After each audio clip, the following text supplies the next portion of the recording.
Arının beslenmesinde temel öğelerden olan bal, polen ve yağlardan taklit edilmesi en zor olanı. Organizmanın yapı taşı, protein, yağ, vitamin, mineral ve iz element kaynağı. Kısacası polen yoksa arı yok.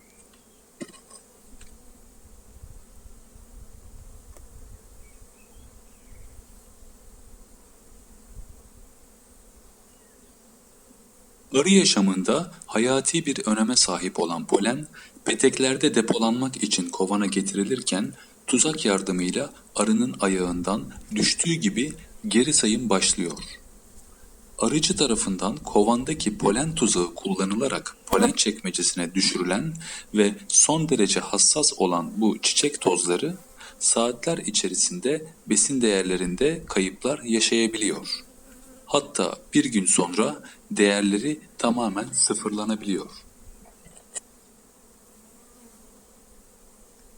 Eğer arıcı polenin kovana girmesine izin verirse, arılar poleni bal ile karıştırıp sentezlenmesi için peteklerde depoluyor. Buna arı ekmeği diyoruz. Kısa ve uzun vadede kullanılacak arı ekmeği stoğu, kaliteli analarda güçlü ve verimli arı kolonileri vaat ediyor.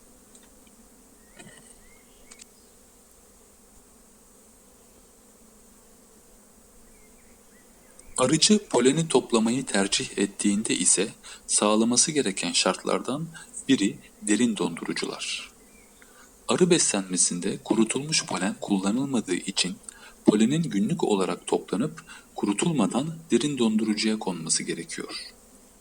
Polen toplamada bir diğer önemli nokta ise arının sağlıklı gelişimini engellemeyecek toplama sistemini kurmak. Yani baharın en kuvvetli olduğu dönemde poleni bir gün arıya, bir gün arıcıya sistemiyle paylaştırmak.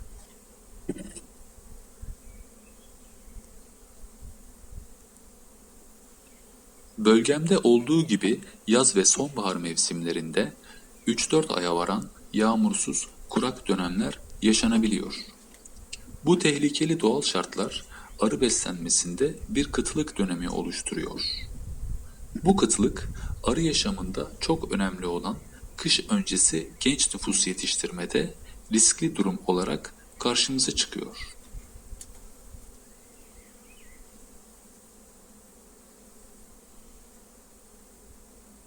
Bu önemli bilgilerden verimli doğal arıcılık adına altın bir kural çıkarabiliriz. İlkbaharda arıdan aldığının bir kısmını sonbaharda arıya ver. Tam olarak baktığımız bu arıda olduğu gibi. 5 Ağustos'ta 3 kuluçka, 2 ballı polenli, 5 çerçeve olarak yaptığım bu bölmeye daha önceden yetiştirdiğim ana arısını verdim. Organik arıcılıkta kullanılan doğal maddelerle nosema ve varroa uygulamalarına başladıktan sonra yaptığım ilk iş polen keki ile beslemek oldu. Doğru yönlendirmeler ile kışa hazırlanan arı kuvvetli bir ilkbahar atağı için yeni sezonda tekrar bizimle buluşmuş oldu. Bu verimli yöntemle kritik dönemlerde arıyı polen ile beslemenin tartışmasız faydasını yaşarken bir de konunun diğer tarafından bakarsak, polenin toplama, saklama, zaman ve maliyet hesaplarıyla yüzleşmek gerekiyor.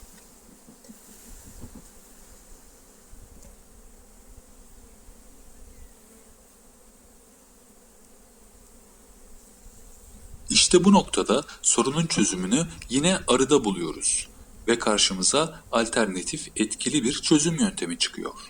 Polen katlı koloni yönetimi. Bu teknik ile arı beslenmesi için kullanılacak taze polenin emek, zaman ve maliyet giderlerini arıcının üstünden alıp arının sorumluluğuna bırakıyoruz.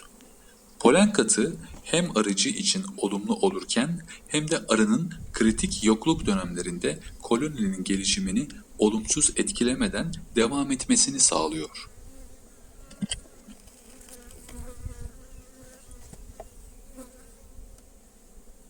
Peki polen katı nasıl oluşturulur? Kendi bölgemde Mart sonu Nisan başı gibi kata gelen arıya taze petekler ile ızgara koymadan kat atıyoruz. Bu katın Nisan ayı boyunca arının taşınacağı yeni kuluçka alanı olmasını bekliyoruz.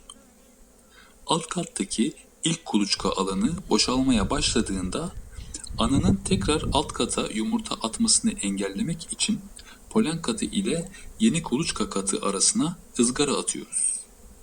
Kuluçka katının üzerine tekrar bir ızgara daha atıp bal sezonu öncesi ballıkları atarken en alttaki polen katımızın yoğun olarak polen stoğu ile dolmaya başladığını görüyoruz.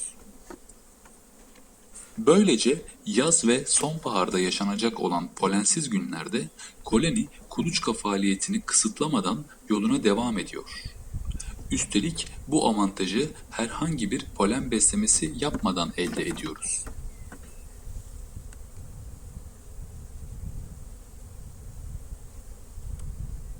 Daha 10 yıl öncesine kadar bal hasadı sonrası arıyı sıkıştırma sevdasına polen stoğu olan çerçevelerin dahi kovandan alınmasını tavsiye eden arıcılar hatırlıyorum.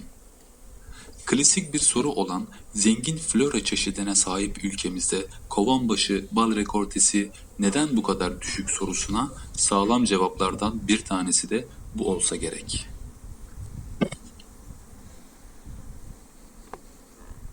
Yaşanan ve yaşanacak olan bu süreçlerin hepsini ayrıntısı ile polen katı serimizde örneklendireceğiz. Serinin ikinci videosunda görüşmek dileğiyle. Hayırlı sezonlar.